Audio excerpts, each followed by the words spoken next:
नमस्कार, मैं स्वतंत्र कुमार और आप सभी का स्वागत करता हूं आपके अपने चैनल शॉर्ट हैंड टीम पर। तो दोस्तों, आज के इस वीडियो में रामधारी सिंह गुप्ता खंड 2 के प्रतिलेखन संख्या 52 के डिक्टेशन को हम लोग लेने वाले हैं।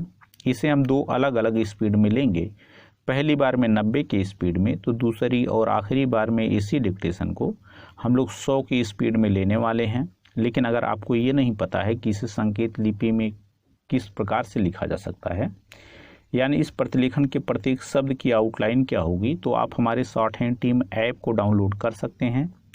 ऐप को डाउनलोड करके इस प्रतिलेखन के प्रत्येक शब्द की आउटलाइन को आप जान सकते हैं। ऐप का लिंक इसी वीडियो के ठीक नीचे डिस्क्रिप्शन बॉक्स में आपको मिल जाएगा। तो 90 की स्पीड में आपका डिक्टेशन स्टार्ट होगा 5 सेकंड के बाद। तब तक के लिए आप रेडी रहें।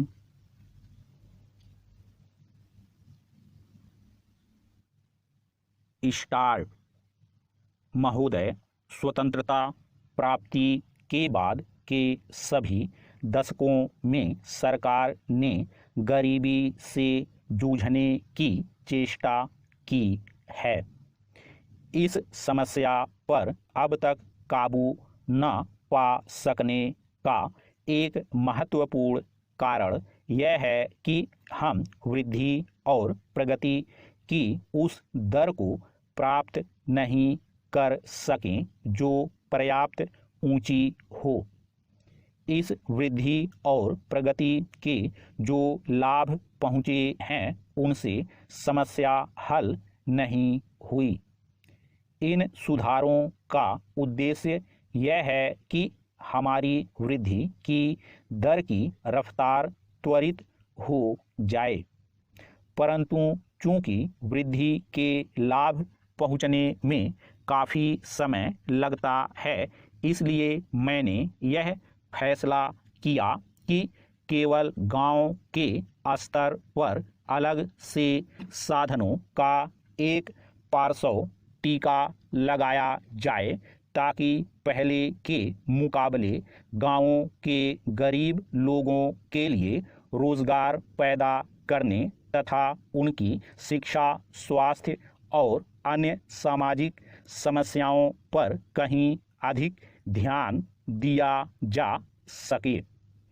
इसे बाईपास मॉडल कहा जाने लगा है, जो गांवों में गरीबी के एक महत्वपूर्ण कारण पर ध्यान देता है, अर्थात वर्ष भर गांवों में पूर्ण रोजगार का अभाव, जिसके फलस्वरूप रोजगार ढूंढने के लिए गांव वाले गांव छोड़कर शहरों की ओर जाने को विवश होते हैं।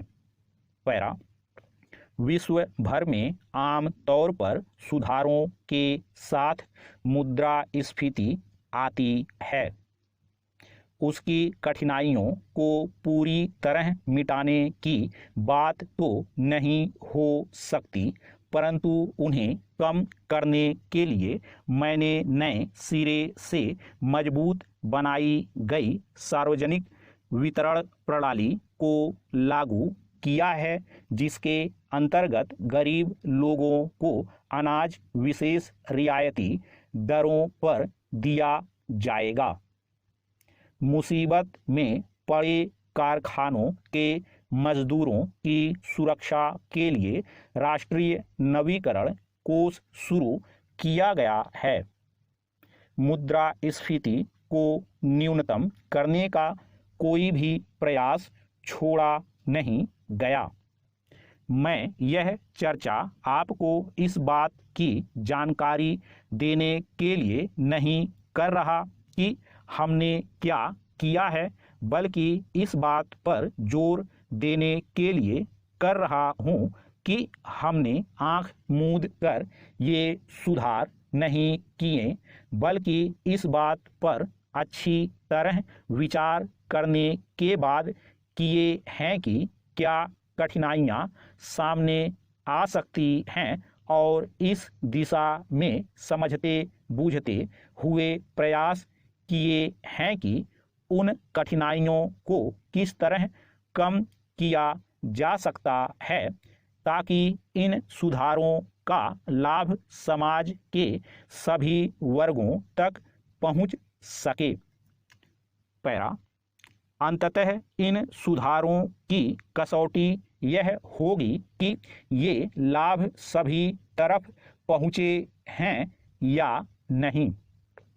जब तक इन सुधारों का लाभ व्यापक रूप से न पहुँचे, मैंने जनता के उन वर्गों के हितों के लिए विशेष योजनाएं बनाई है जिन तक ये लाभ पहुँचने में समय लगता है।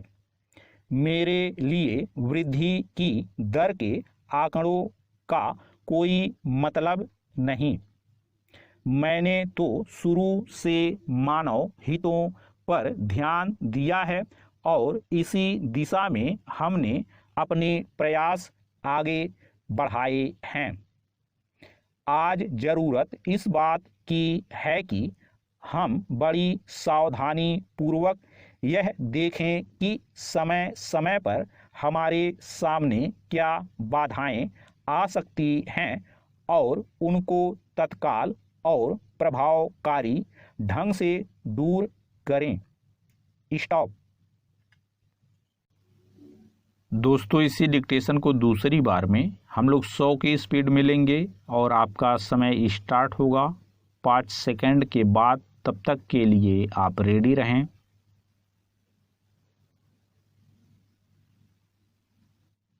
स्टार्ट।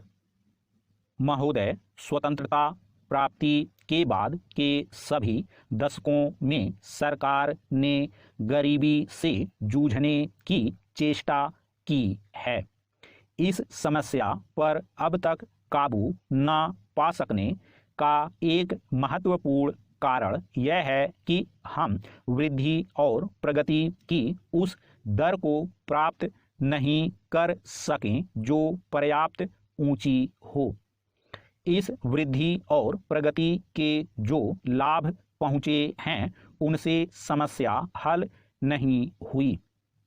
इन सुधारों का उद्देश्य यह है कि हमारी वृद्धि की दर की रफ्तार त्वरित हो जाए, परंतु चूंकि वृद्धि के लाभ पहुंचने में काफ़ी समय लगता है, इसलिए मैंने यह फैसला किया कि केवल गांव के स्तर पर अलग से साधनों का एक पार्श्व टीका लगाया जाए ताकि पहले के मुकाबले गांवों के गरीब लोगों के लिए रोजगार पैदा करने तथा उनकी शिक्षा, स्वास्थ्य और अन्य सामाजिक समस्याओं पर कहीं अधिक ध्यान दिया जा सके।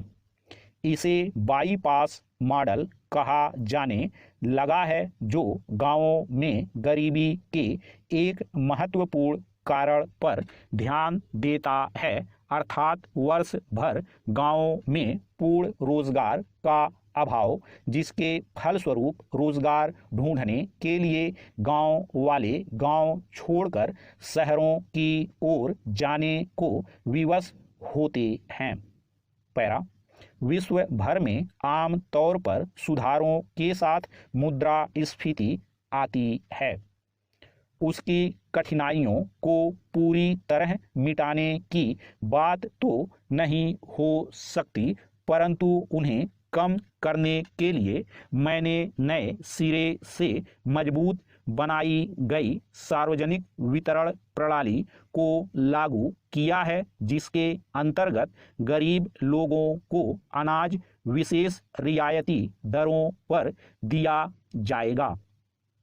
मुसीबत में पड़े कारखानों के मजदूरों की सुरक्षा के लिए राष्ट्रीय नवीकरण कोष शुरू किया गया है। मुद्रास्फीति को न्यूनतम करने का कोई भी प्रयास छोड़ा नहीं गया।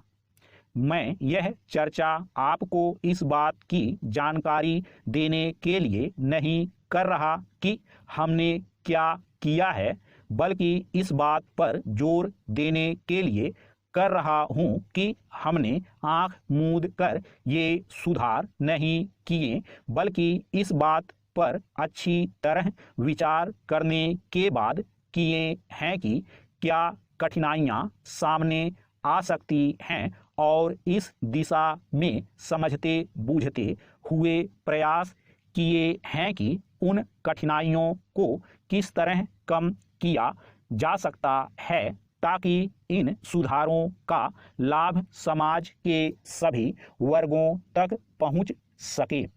पैरा, अंततः इन सुधारों की कसौटी यह होगी कि ये लाभ सभी तरफ पहुँचे हैं या नहीं। जब तक इन सुधारों का लाभ व्यापक रूप से न पहुँचे, मैंने जनता के उन वर्गों के हितों के लिए विशेष योजनाएं बनाई हैं जिन तक ये लाभ पहुँचने में समय लगता है। मेरे लिए वृद्धि की दर के आंकड़ों का कोई मतलब नहीं। मैंने तो शुरू से मानव हितों पर ध्यान दिया है और इसी दिशा में हमने अपने प्रयास आगे बढ़ाए हैं। आज जरूरत इस बात की है कि हम बड़ी सावधानी पूर्वक यह देखें कि समय समय पर हमारे सामने क्या बाधाएं आ सकती हैं और उनको तत्काल और प्रभावकारी ढंग से दूर करें। स्टॉप।